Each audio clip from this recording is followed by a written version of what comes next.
औज़ुबिल्लाहि मिनश्शैतानिर्रजीम बिस्मिल्लाहिर्रहमानिर्रहीम। मेरा नाम तलहा नजीब और मैं आप सबको वेलकम करता हूं अपने चैनल में। आज हम स्टार्ट करेंगे बायोलॉजी चैप्टर 1 से स्टार्ट करेंगे, पंजाब टेक्स्ट बुक का जो सिलेबस है।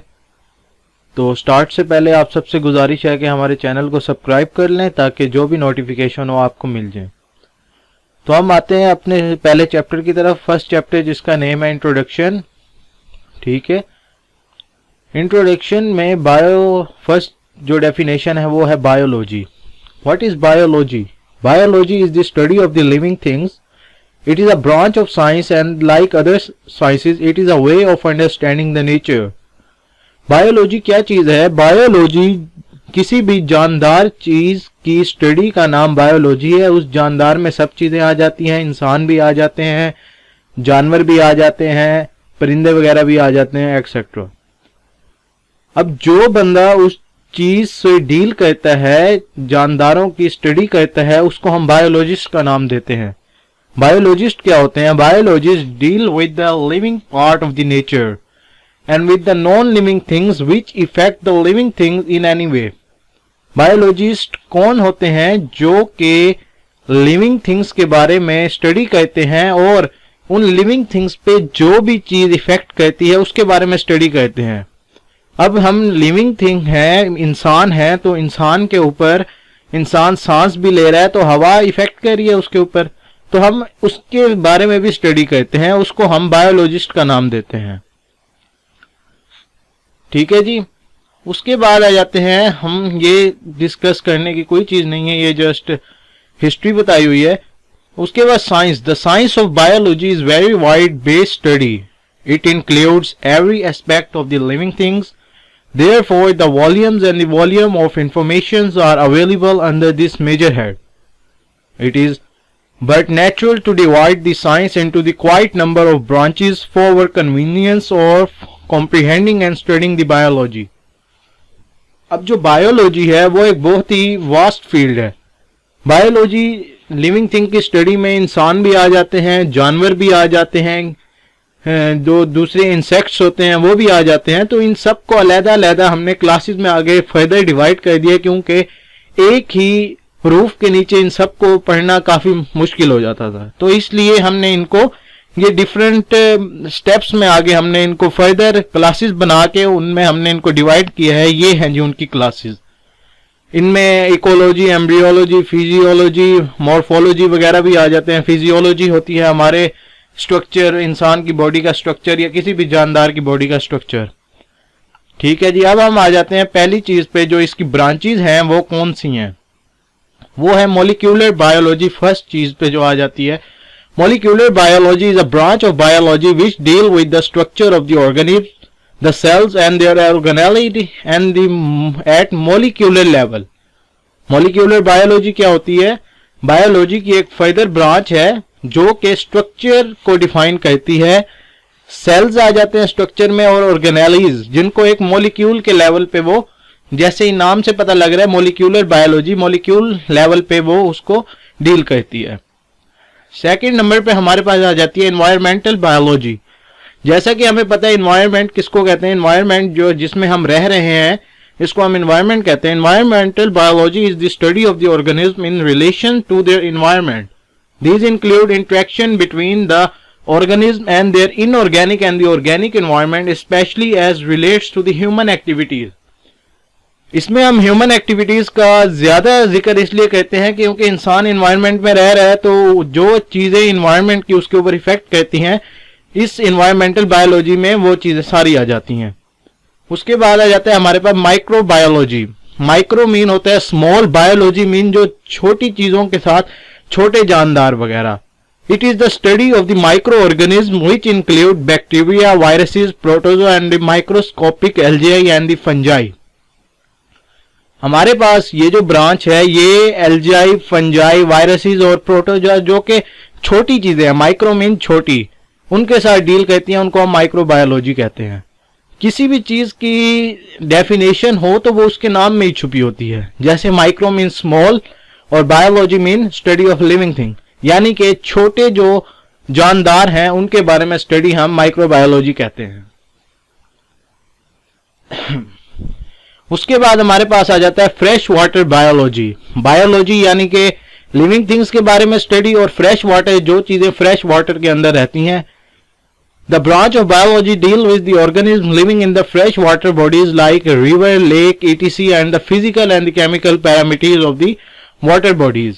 ठीक है, रिवर हो गया, लेक हो गया, और जो फिजिकल बनाए जाते हैं जैसे फिश फार्म वगैरह फिजिकल बनाए जाते हैं, उनमें जो चीजें रहती हैं वो फ्रेश वाटर बायोलॉजी के साथ डील करती हैं। नेक्स्ट हमारे पास आ जाता है मेरीन।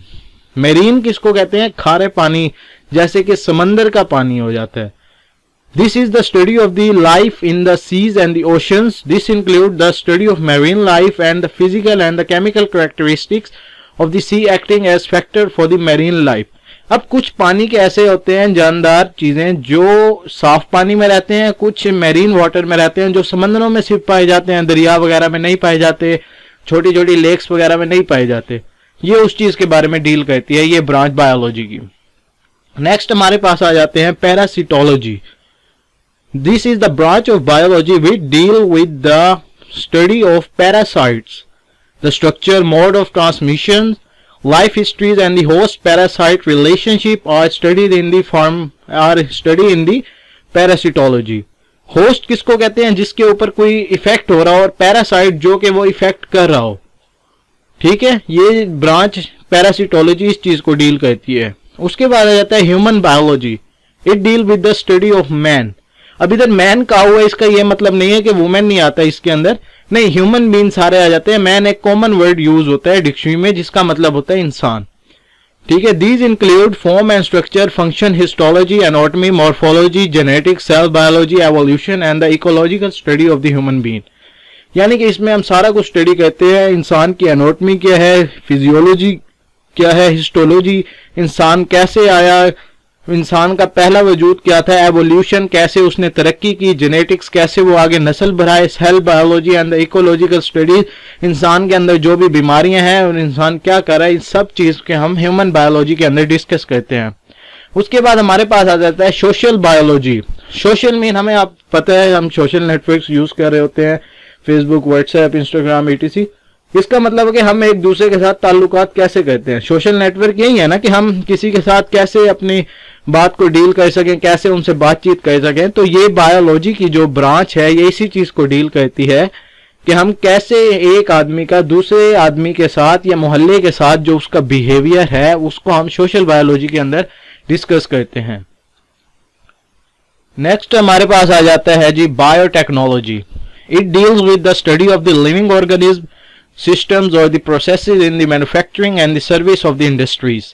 बायोटेक्नोलॉजी बहुत सी चीजें हैं जो कि बायोटेक्नोलॉजी के जरिए बनती हैं, जैसे कि वो हमारे पास कॉमन एग्जांपल है ब्रेड वगैरह, ये बायोटेक्नोलॉजी के जरिए बनती है। इसके अंदर फर्दर आगे डिवाइड होकर फर्मेंटेशन वगैरह ये प्रोसेसेस होते हैं जिनसे ये चीजें बनती हैं। तो ये उस चीज को डील करती है कि इंसानों की, मैंने वही बात पहले कही थी कि बायोलॉजी ये स्टडी कहती है कि लिविंग थिंग्स कैसे जीते हैं और उनके ऊपर इफेक्ट क्या क्या चीजें करती हैं। तो जाहिर सी बात है हम इंसान हैं, हम जानदार हैं, लिविंग ऑर्गेनिज्म है, तो हमें खाने के लिए भी कुछ चाहिएगा ना, खाना भी तो हमने खाना है। तो ये उस चीज में डील करती है कि जो चीजें इंसान खाता है या कैसे वो बनती हैं, ये उस चीज को डील करती है ये ब्रांच।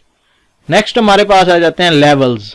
अब हमने हर चीज का एक लेवल बना होता है, इस स्टेप पे ये होगा, इस स्टेप पे ये होगा, इस स्टेप पे ये होगा। तो इस तरह इसका भी एक लेवल्स में बना दिए गए हैं बायोलॉजिकल ऑर्गेनाइजेशन को, ताकि स्टडी करने में आसानी हो।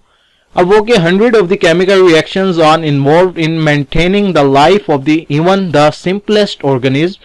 In view of this, it is something of surprise to find 92 naturally occurring chemicals. Only 6 are the commonly used in forming the chemical compound from which living organisms are made. अच्छा, जो nature में chemical जो है naturally occurring हैं वो हमारे पास 92 हैं, लेकिन ये हैरानी की बात है कि उन 92 में से सिर्फ 16 ऐसी चीजें हैं, 16 ऐसे एलिमेंट्स हैं जिनसे ऑर्गेनिज्म जो अकर कहती हैं उनकी बॉडी के अंदर या जिसकी जरूरत सबसे ज्यादा है वो कौन सी हैं, ये देखें हमारे पास। सबसे पहले तो है ऑक्सीजन। ऑक्सीजन जाहिर सी बात है बहुत इंपॉर्टेंट है जीने के लिए। अगर ऑक्सीजन नहीं आएगा तो हम जाहिर सी बात है सांस भी नहीं ले सकेंगे और फिर कैसे जिंदा रह सकेंगे। दूसरी चीज है कार्बन, कार्बन भी 18% है इसकी परसेंटेज। तीसरी चीज है हाइड्रोजन 10%, फिर नाइट्रोजन 3%, कैल्शियम 2%, फॉस्फोरस 1%, और इसके बाद कुछ और एलिमेंट्स भी हैं जो कि बहुत ही कम मीन पॉइंट्स में जिनका जाके आ जाता है, जैसे ये पोटेशियम है, सल्फर है, क्लोरीन वगैरह है, ये भी इफेक्ट करते हैं हमारी जिंदगी पे, लेकिन बहुत ही कम। मेन जो चीज है वो ऑक्सीजन है। ये वाले जो हैं ये 6 केमिकल्स ये हमारी बॉडी का 99% हिस्सा बनाते हैं, बाकी जो 1% बच जाता है वो ये वाले सारे ही बनाते हैं। ठीक है जी, ये बात हो गई। उसके बाद है जी biological organization is not simple, it has the high degree of complexity because of which living organisms are carry out to number of the process। अब ये जो कुदरत है पूरी, ये कोई इतनी आसान तो है नहीं। अगर आसान होती तो आज इंसान ने इतनी तरक्की की हुई है, इंसान ये सब चीजें बना रहा होता, इंसान कोई जानदार बनाई ठहरा होता। नहीं, इसमें बहुत सी कॉम्प्लेक्सिटीज हैं जो इंसान के बस की बात नहीं है। ये अल्लाह ताला ने बनाया है, कुदरत है अल्लाह ताला की, जिसकी वजह से ये सारी चीजों को स्टेप बाय स्टेप रख के तो ये पूरी दुनिया बनी है। उसके बाद हमारे पास आ जाता है जी, ये चीजें आ जाती हैं हमारे पास बायोस्फीयर। ये अब क्या चीज है बायोस्फीयर, इकोसिस्टम कम्युनिटी। ये बायोलॉजिकल जो ऑर्गेनाइजेशन है वो भी आगे फिर फर्दर डिवाइड हो जाती है। ठीक है, बायोलॉजिकल ऑर्गेनाइजेशन में अब जमीन भी आ जाती है, मोहल्ला भी हमारा आ जाता है, मोहल्ले में गली भी आ जाती है, गली के बाद हमारे पास मकान नंबर भी आ रहे होते हैं। तो इसी तरह ये भी चीजें डिवाइड की हुई हैं। इसमें फर्स्ट चीज है हमारे पास बायोस्फीयर।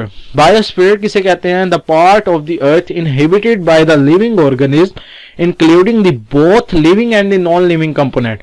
बायोस्फीयर हमारे पास क्या चीज है? बायोस्फीयर हमारे पास एक जमीन का वो हिस्सा है जहां पे जानदार भी रहते हैं और बेजान चीजें भी रहती हैं, उसको हम बायोस्फीयर का नाम देते हैं।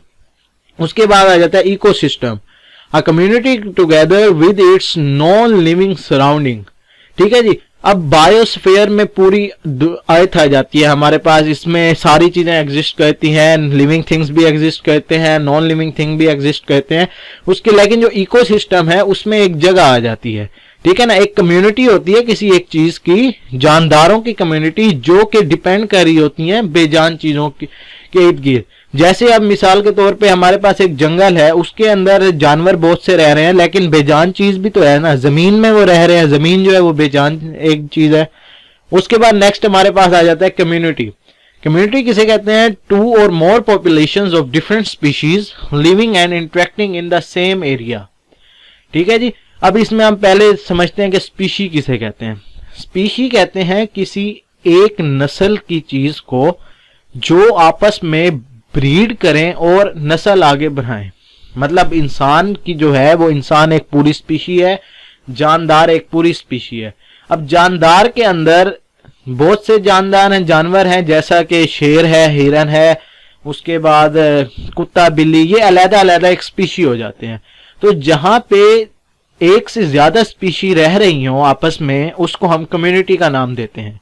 उसके बाद है पॉपुलेशन।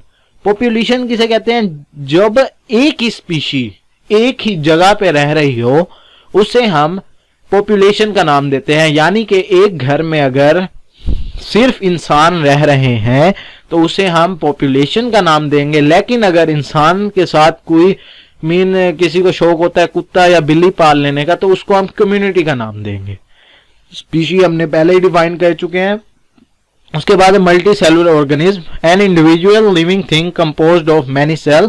एक इंसान या एक जानवर जो कि बहुत सारे सेल्स मिलके से बना हो उसको हम मल्टी सेलुलर ऑर्गेनिज्म कहते हैं। अब जैसे हमारी बॉडी है तो हमारी बॉडी छोटे छोटे सेल्स को आपस में मिला के बनी है, तो इस तरह इसको हम मल्टी सेलुलर ऑर्गेनिज्म कहते हैं।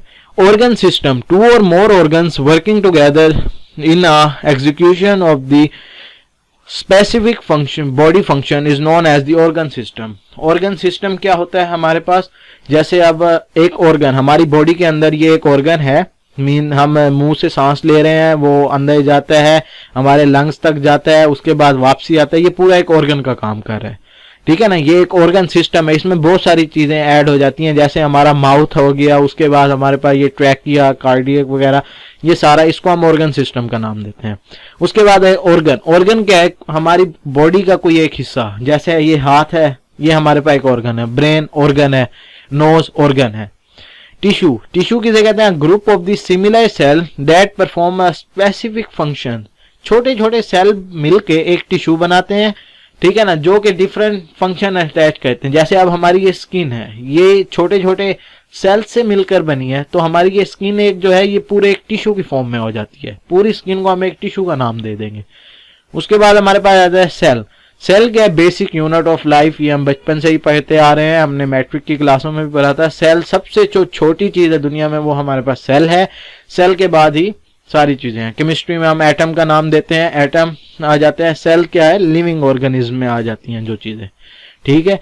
उसके बाद organelle, the structure within a cell that perform the specific function. Cells मिलके एक स्ट्रक्चर बनाते हैं जिनको हम ऑर्गेनेले का नाम देते हैं, जो कि आगे फर्दर फंक्शन प्रोड्यूस करते हैं, परफॉर्म करते हैं। मीन माइटोकॉन्ड्रिया, क्लोरोप्लास्ट, न्यूक्लियस वगैरह। ये माइक्रोमोलिक्यूल और मैक्रोमोलिक्यूल। माइक्रो का मतलब होता है स्मॉल, मैक्रो का मतलब होता है बड़ा, लार्ज, ठीक है। माइक्रो हम कह देते हैं जो छोटे मॉलिक्यूल है, माइक्रो मैक्रो कह देते हैं जो बड़े मॉलिक्यूल है। Atom, atom is the smallest particle of the element that retain the properties of element. Element के अंदर जो सबसे स्मॉलेस्ट पार्टिकल है उसको हम एटम का नाम देते हैं। उसके बाद सब एटॉमिक पार्टिकल्स। एटम भी अब कोई चीज, हर चीज कुछ ना कोई चीजों से मिलकर बनी होती है, इस तरह एटम भी कोई ना कोई चीज से मिलकर बनते हैं, उनको हम क्या कहते हैं? सब एटॉमिक पार्टिकल्स का नाम देते हैं, ठीक है जी। आज के लिए ये टॉपिक काफी है, इंशाल्लाह फिर नेक्स्ट स्टार्ट करेंगे इससे आगे। तो आज के लिए इतना ही, इजाजत दीजिए, अपना ख्याल रखिए, घर वालों का ख्याल रखिए। शुक्रिया, बहुत शुक्रिया, थैंक यू।